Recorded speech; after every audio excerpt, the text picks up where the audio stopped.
Hello guys, welcome to my YouTube channel. Pag bago ka pa lang sa aking channel, paki-click subscribe at paki-hit yung notification bell, then all nyo po para update kayo sa mga latest videos ko po. So simulan na po natin. Meron po tayo ritong Samsung A13, Samsung Galaxy A13. Ang problema daw po ng kuning client is tawag ito pag charge, minsan di-disconnect mo, minsan kumo-connect. Tulad niyan, ayan po yung error oh. Make sure cable charge properly. Tapos ang tagal ng niya, 9 hours. So dapat to nagka-fast charge na to. So ayan pa yung pinapasolusyon sa atin ni customer. Ayan, so simulan na po natin guys. I-off ko lang to. Dapat may password pa. So una natin gagawin, tignan natin yung charging port kung madubi ba. Kasi minsan madubi siya. Doon natin malalaman yan. Ayan, gamit tayo ng camera. Sensya na guys wala pa ako equipment na pwedeng ipakita sa camera yung kung ano yung nakikita ko dito sa microscope. Ayan.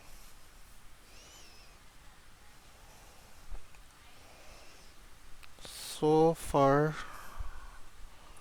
madumi siya. So far talaga no. Ayan. Check natin kung kayang kutkutin.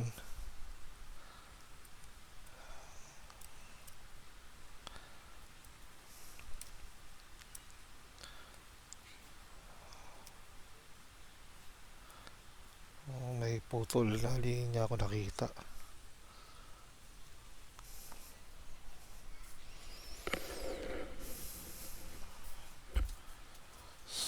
So pwede natin gawin dito is magpalit ng charging board. Pero ang sabi ni customer, pag di kaya daw, doon na tayo magpapalit. So gawa natin muna ito ng solusyon. Ang unang solusyon dito is yun nga, palit charging board. Tapos yung pangalawang solusyon, jumperan yung charging board papuntang main board. Ang pangatlo naman is yung IC tatanggalin niya, tapos pa-bypass doon. Kasi minsan doon ang problema. Yan, tinangal natin kung nag-charge pa yun.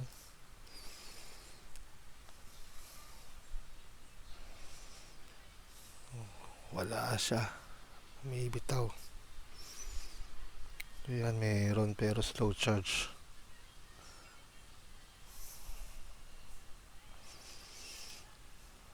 %6 na siya. Ayan o. Kaya gumana ng mga charge. Mabagal siya. Simulan natin to.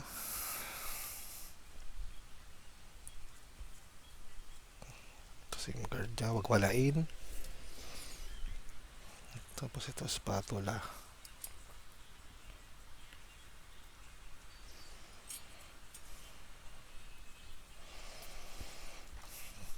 Dito kayo dumukot sa may SIM card tray para maggagamit kayo ng spatula. Ayan. Kasi just mas malambot dyan kaysa yung sa magilid-gilid. Ayan. Subukan na natin to. Oops, nalaglag pa. Kasi minsan kinukuko ko na yan eh.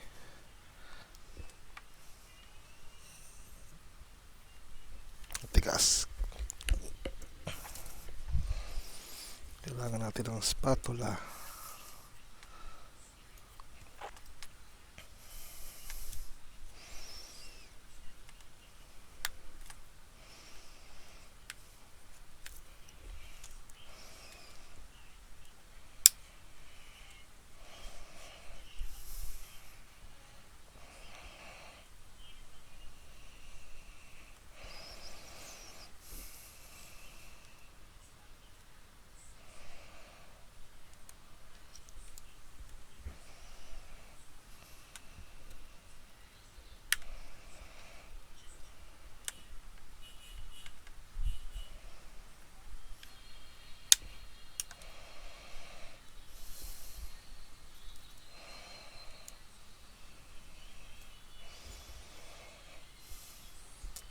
Matikas siya.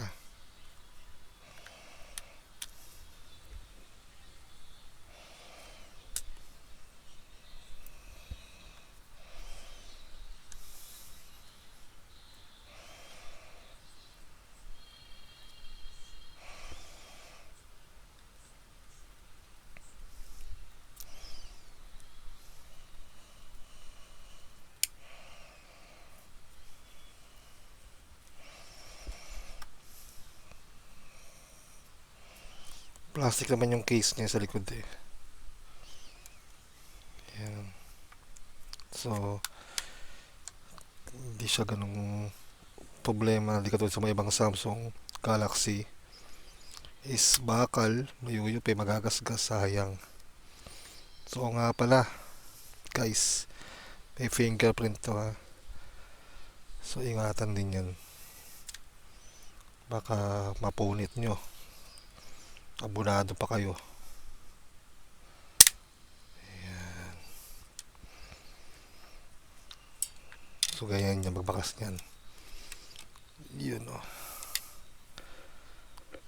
So nandito sila ng camera. So kailangan natin ng screwdriver para matanggal ito. Tanggalin natin muna tong taas.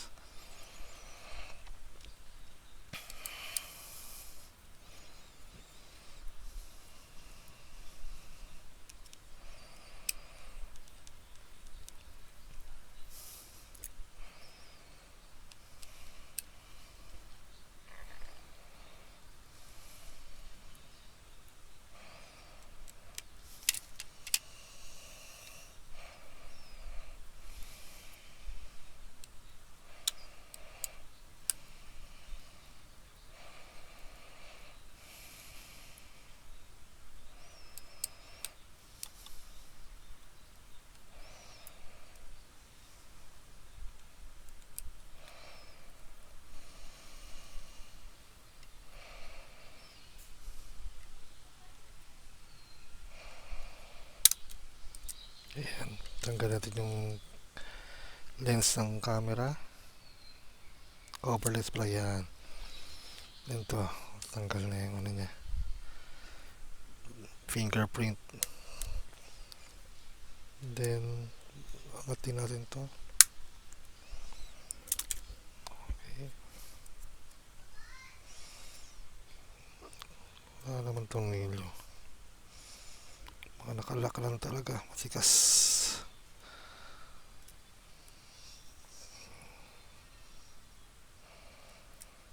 Ayan. May mga clip sa gilid yan eh. Yun. So tanggal natin muna battery. Yan. Tsaka itong sa baba, charging board. Silipin natin din.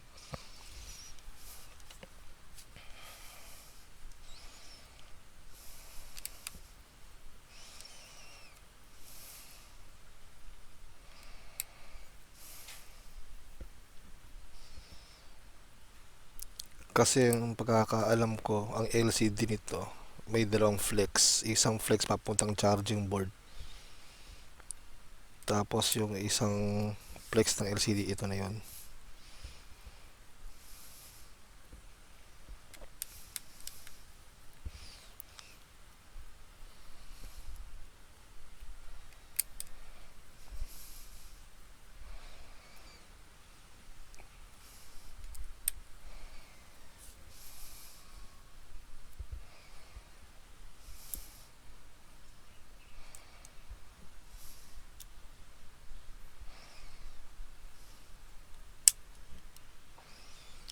Ayan nga, oh. Tama nga sabi ko. Ito yung flex ng LCD. Na isa, ito isa. Pamunta rin sa main board, ito yung daughter board. So, ito, tanggalin natin to. Tsaka ito. So, mag-focus tayo sa charging board. Gagawin ko dyan kung sakali. Magtatap ako dito. Dito sa baba. Focus natin. Kita ba? Basta dito. Magtatap ako dito. papunta rito. Diyan. Para di na bumili ng charging board. Kasi pwede man palitan to eh. Pero hindi na. So, ganun naman ang gagawin ko. Tingnan natin kung ano lalabas sa hula. Yan. So, kailangan natin ng jumping wire. Tapos ito, kutkot tayo. Gamit ulit tayo ng camera. Microsoft pala. Masyado kasing maliit yan.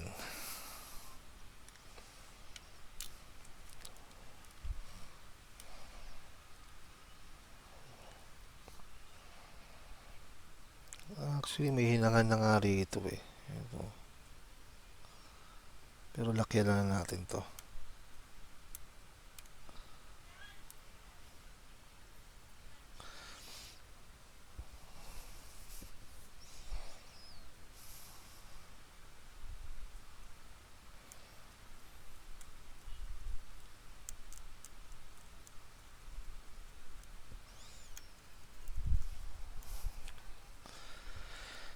Dito naman sa taas.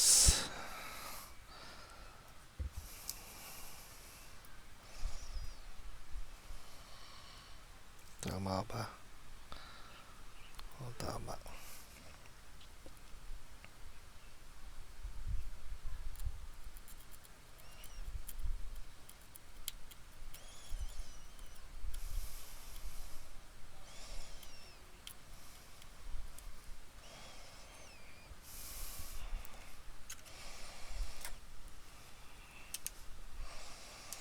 So, simulan na natin maghinang. May maliit ba akong LED dito?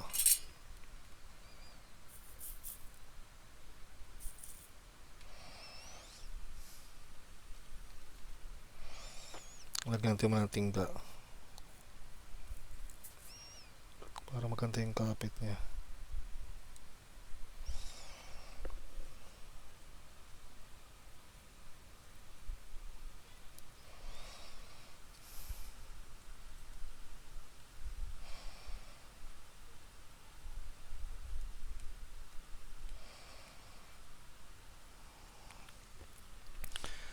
Masyadong maliit yung kinakapitan.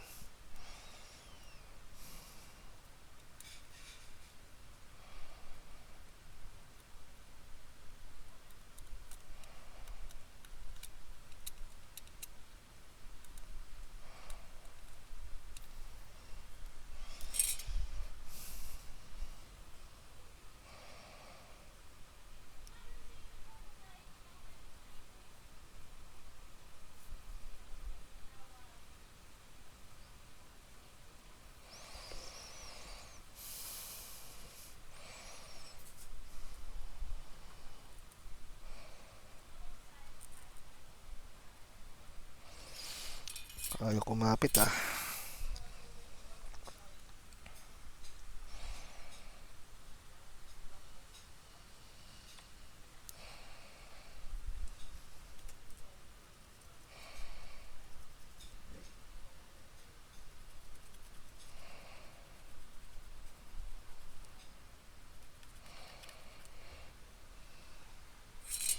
So actually mayroon na siyang tingga. Pero tinggaan pa rin natin.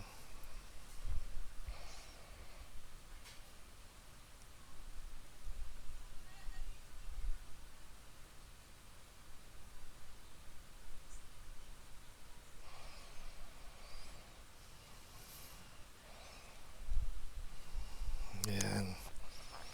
Ito na sa baba naman din.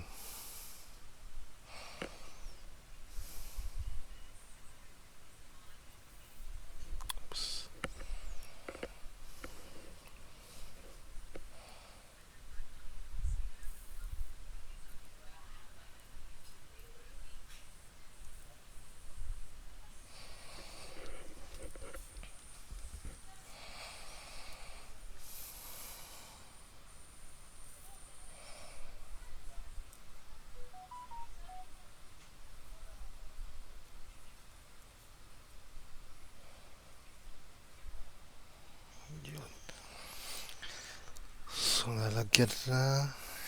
Ito na lang jumping wire natin. Lagyan natin ng tingga din.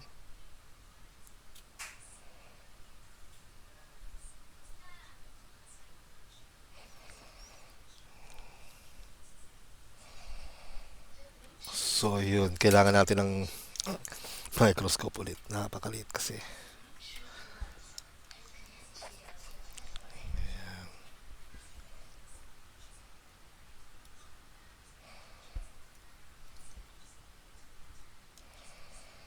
Nasaan na yun? Yun.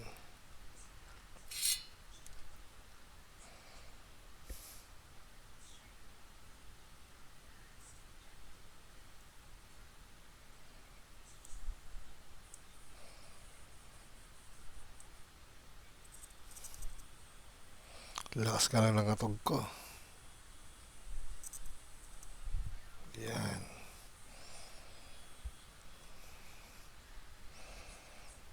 Ganyan natin yan. Sukatin natin.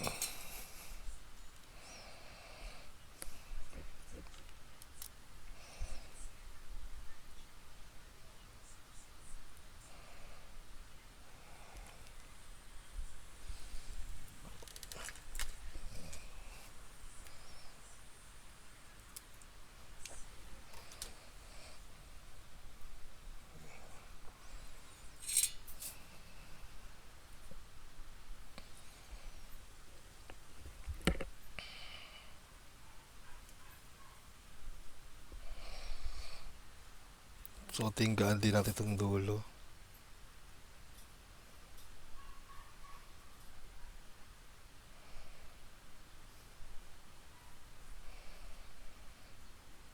Kasi coated to magnetic wire na to eh. Itong jumper wire na to.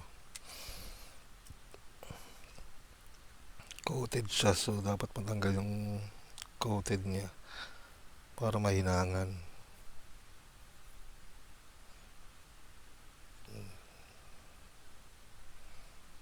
Yan, expose na.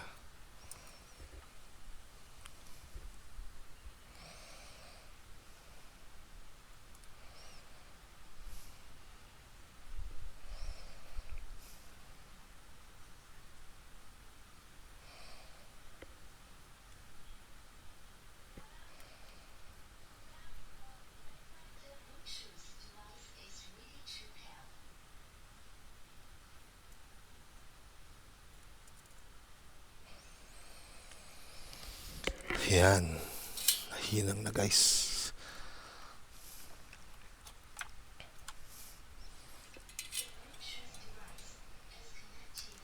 Ay. Linisan din natin ng onte. Nasaan na yun? Ito.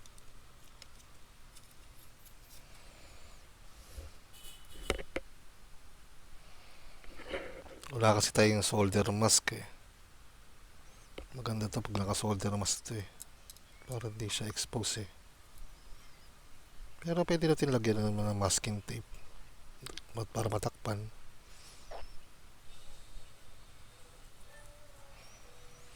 Ayan.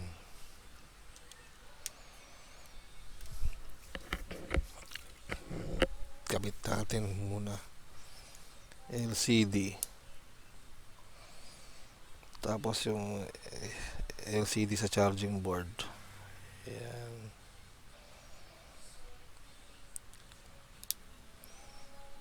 Angat natin muna to.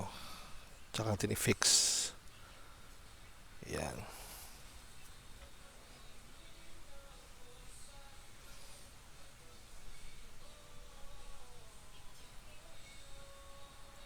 So try natin ngayon kung magkakarga.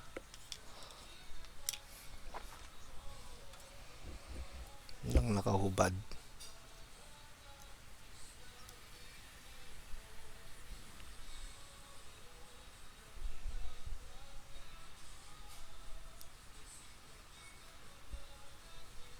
Broken cable daw.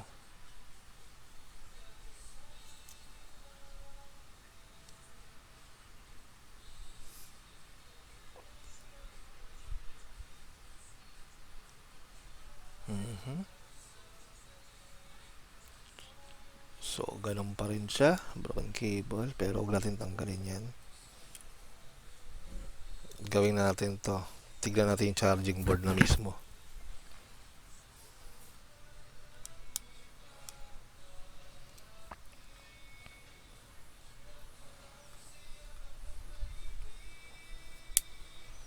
Pero yun talaga, the best talaga magpapalit ka ng charging board.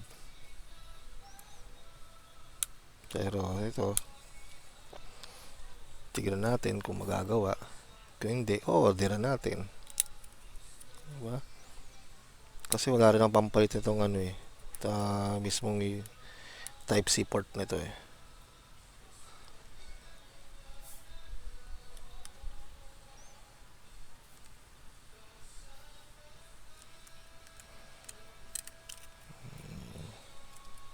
Ayan siya.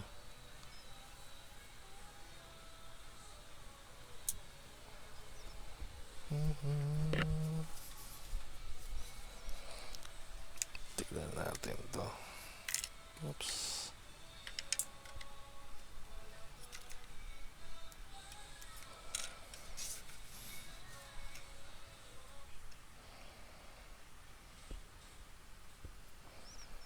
Silyado pa nga to.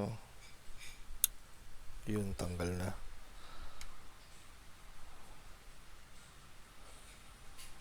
So, tingnan natin.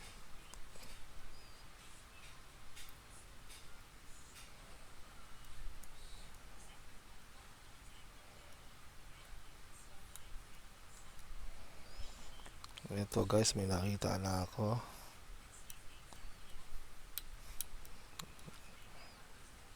Pwede pa naman remedyohan.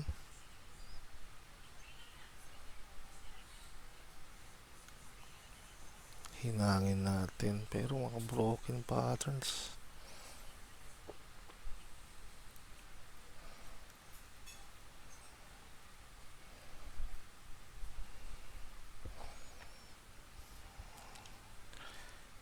Hinangin natin yung pinaka main lines.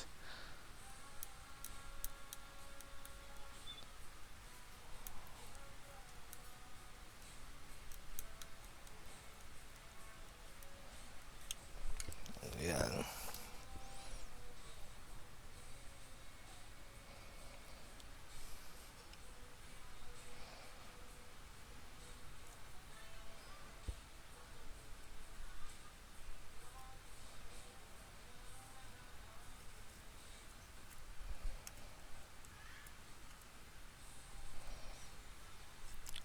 Ipapost ko muna guys ha, kasi inugot ko yung panghinang ko eh. So, papainit muna ulit ang panghinang. Post ko muna guys ha. Tayo magbabalik ulit sa Goes Kalikot Adventures. So yan, mainit na yung panghinang ko. Hinangin ko lang yung mga dulo-dulo.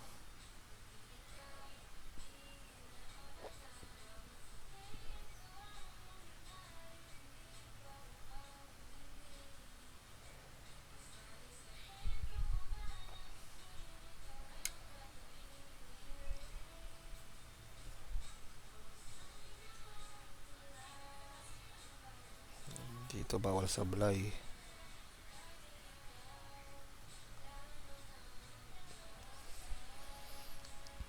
Parang Coca-Cola nung araw. Itong itong bit sabay-sabay. Itong bit bawal sablay. Pabilis ang pabilis ang pabilis.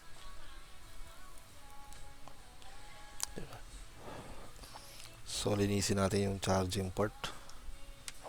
Yung hinangan.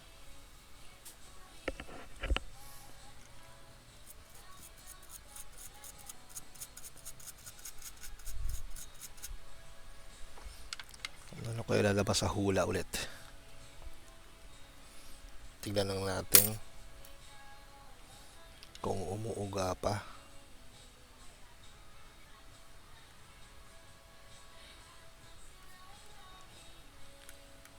Kung may shorted pa sa gawa ko. On natin muna ulit. Parang meron.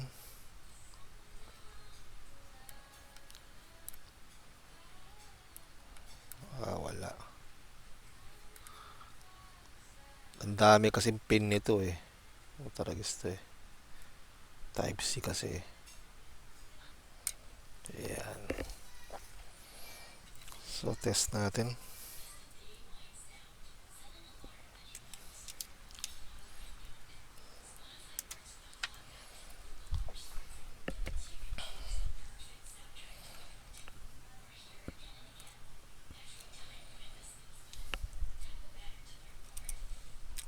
Ayusin nyo guys sa pagkakabit lang ha.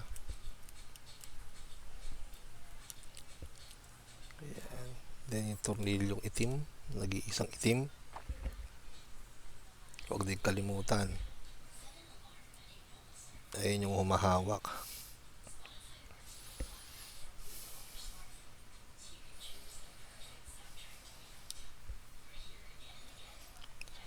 So, kabit na natin yung mga antena, cable.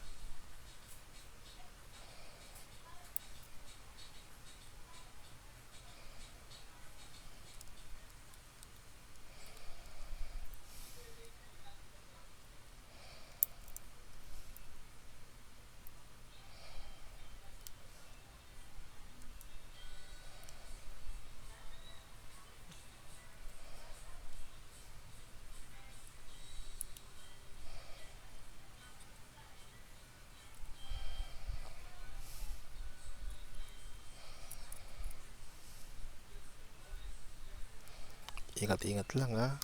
Siguraduhin nakabaon na maayos yung antenna cable kasi pag minsan pag nagkasablay ka ng kabit niyan, nababali yan.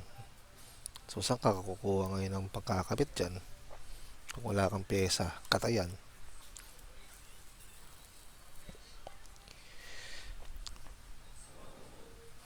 Test natin ulit. Yan.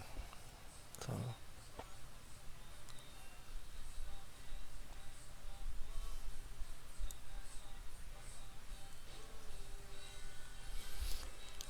yan.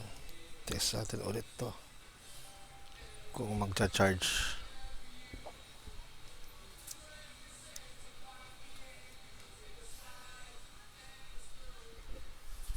Oops. Nag-fast charge. Nag 1.59.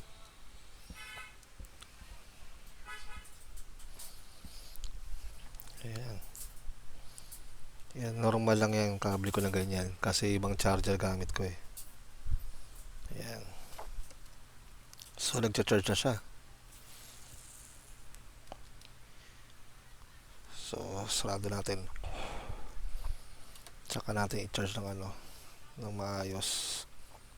So, ito, ayusin natin to pagkakalagay. Na hindi naman pangit.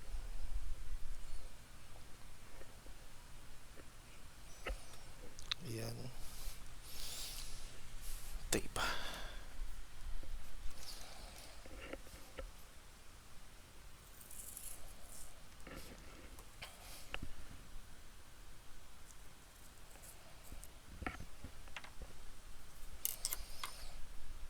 I-ano natin muna to para hindi mag-ground siya sa body kung masugatan kasi positive line yan eh. Ayan.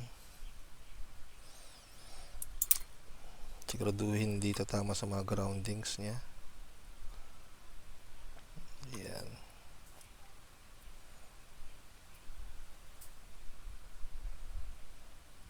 Ayan.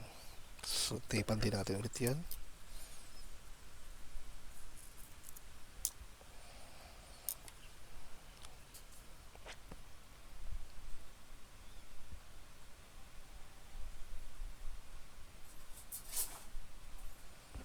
Ayan.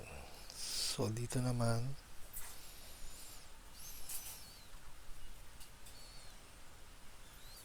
lagyan din natin ng tape.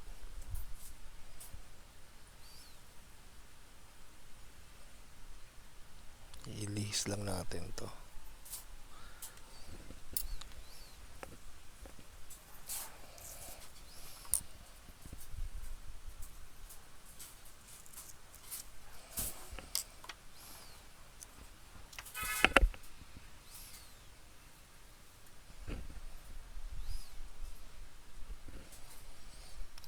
Ayusin lang natin ang pagkakapwesto.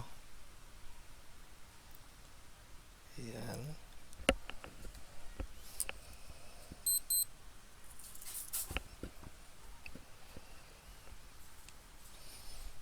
Tape ulit natin to para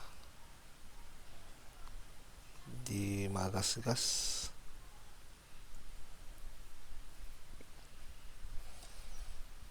Malipis na itong jumper wear na to eh. Ayan. So ganyan natin. So isa pang tape ulit. Oops, pangit.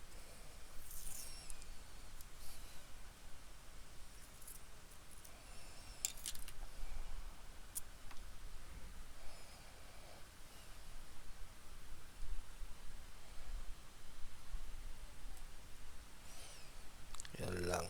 Tapos ito dito.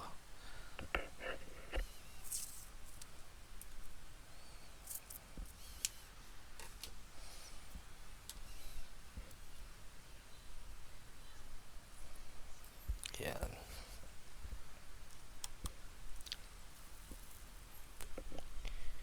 Sarado na natin yung dito sa charging port.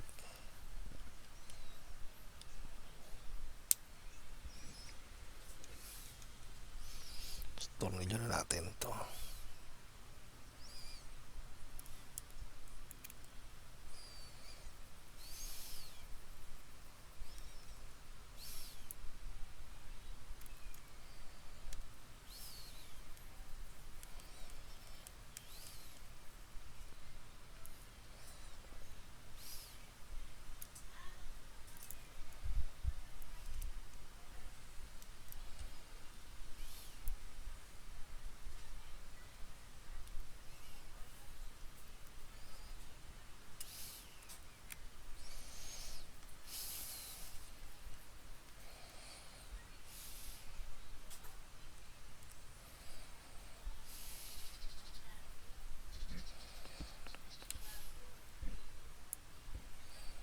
Oo nga pala ulit guys ha, kung bago lang sa akin channel ha, paki-click yung subscribe, tsaka paki-hit yung notification bell para update kayo sa mga aking latest videos ng repair or mga DIY sa computer, sa cellphone, tsaka sa ano-ano pang mga appliances.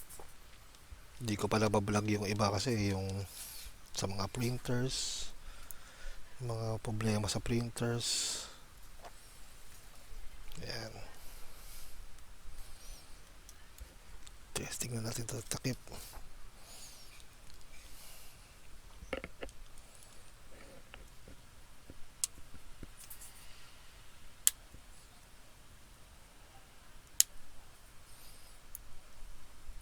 Ihuli na natin itong fingerprint kasi on off yun eh, tsaka fingerprint magkasama na.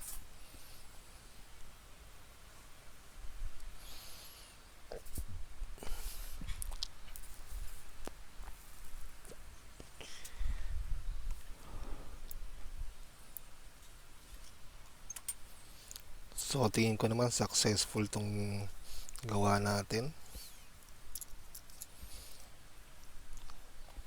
Ayan. Kaysa bumili tayo ng charging board na replacement, pwede naman, pero kasi maganda to, original pa yung charging board niya. So pag talagang di na kaya talaga, pwede palitan naman yung charging port mismo. Pero mas ina-advise ko palitan ng charging board kasi ganun din mismo lang din eh. At least yun, makina naghinang nun, maganda tignan. Tsaka isa rin, wala rin kasi akong pyesa para doon.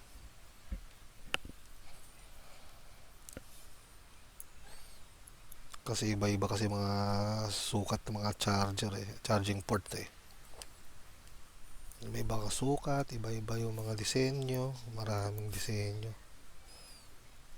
So di naman ako nag-i-stock na paramihan nun kasi Hindi naman lahat nagpapagawa ng mga pare-pares sa model na ganito. Iba-iba.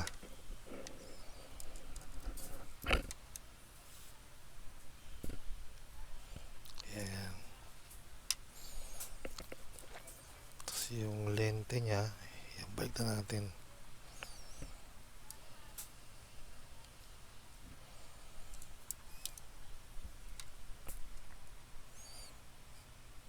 Siguraduhin lapat ha.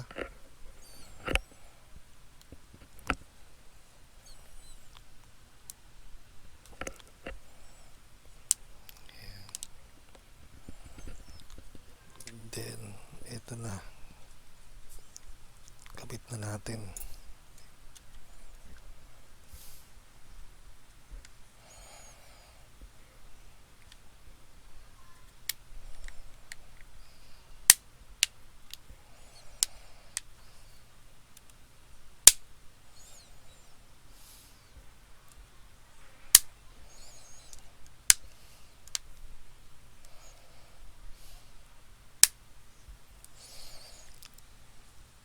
Balik na rin natin to. Lagi nakakalimutan lagi to eh.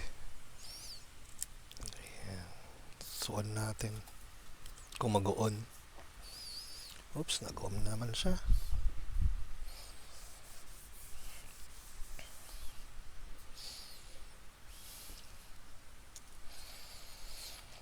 Tignan natin kung hindi na siya 9 hours pag-charge.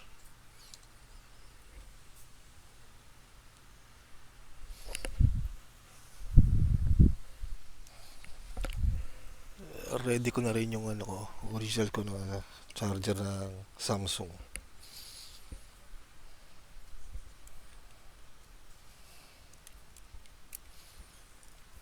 PD ito eh. So, power delivery.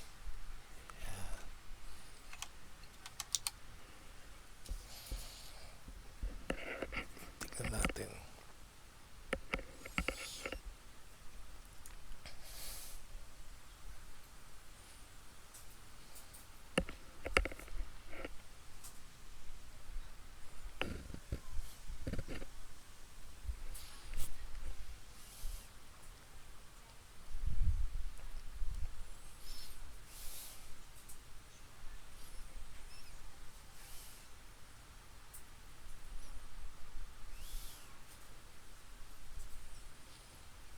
So, recap anong ginawa natin.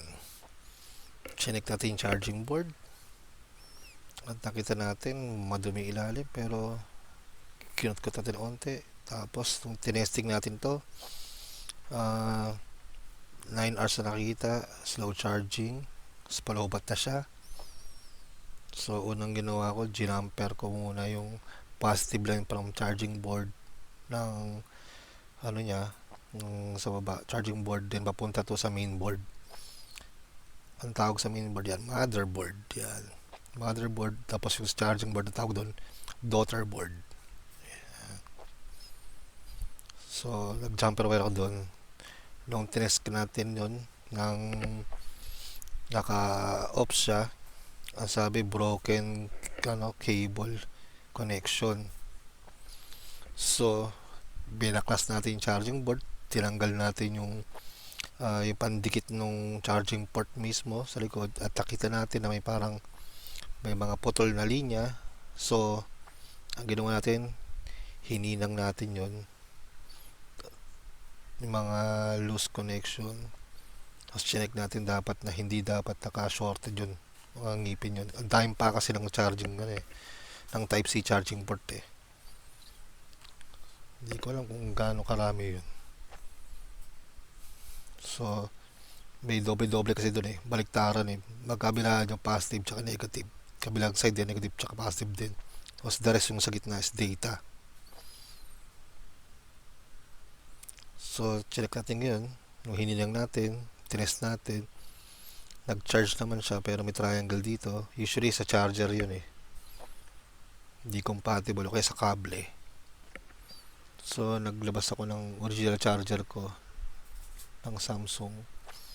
Ayan siya, PD siya. Baliktaran siya ng Type C. Ayan.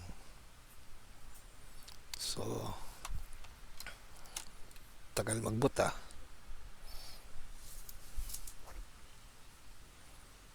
Kapitan na natin to charger.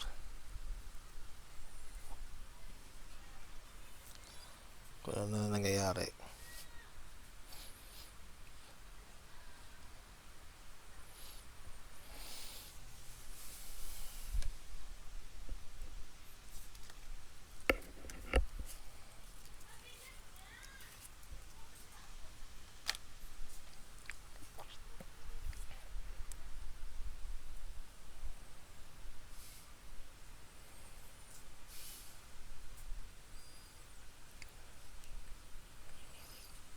Sabi, connect to charger. Di ba ito nakasaksak na may ito? Teka.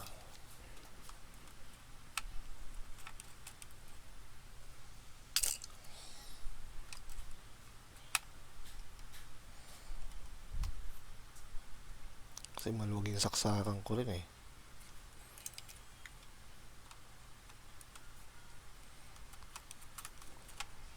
Abot kaya doon sa baba. Tingnan natin dito. Hindi dikit.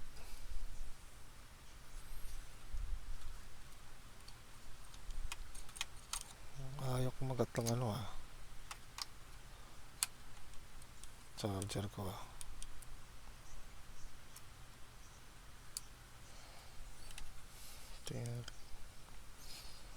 Gamitin natin ulit yung isa.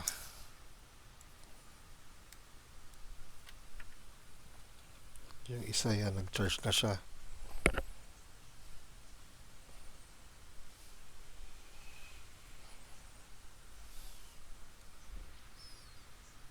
Pero nag-i-slow charge pa rin siya.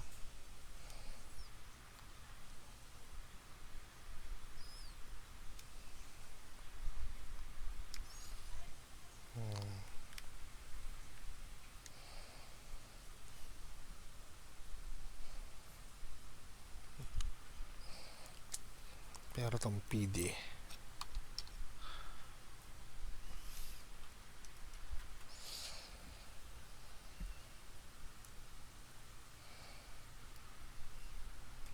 hindi ko maagat yung PD. Teka lang guys ah, pause ko lang ulit at kuha ko lang charger ng sa misis ko.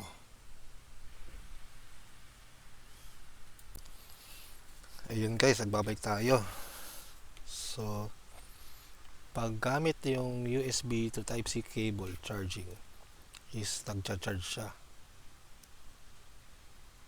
Ayan, umokay na.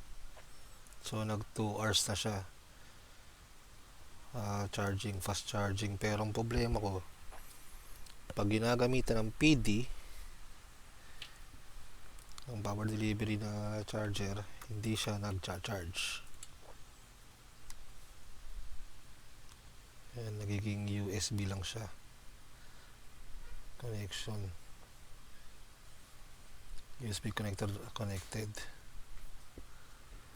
So ayan, naging problema ang bago. So hindi sa kasi sinabi ni customer yan. Kaya testing natin sa computer.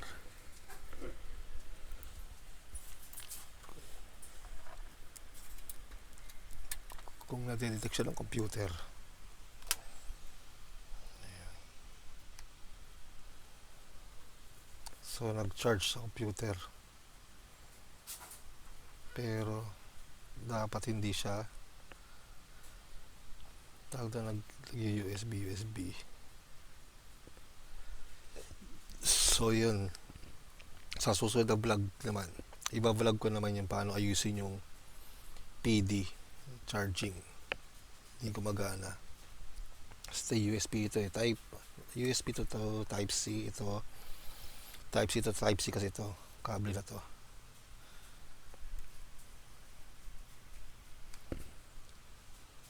Ayan o, walang lumalabas. Hindi siya gumagana sa PD. Namimili na. So hanggang dito muna tayo sa guys. Next time i-vlog ko naman yung paano ayusin yun, yung sa PD charging dapat gumagana. Ayan, pag sa PD ayaw. Pero pag type C to USB, charging, 'di ba? Yan. So dito mata guys, hanggang sa muli. Paalam.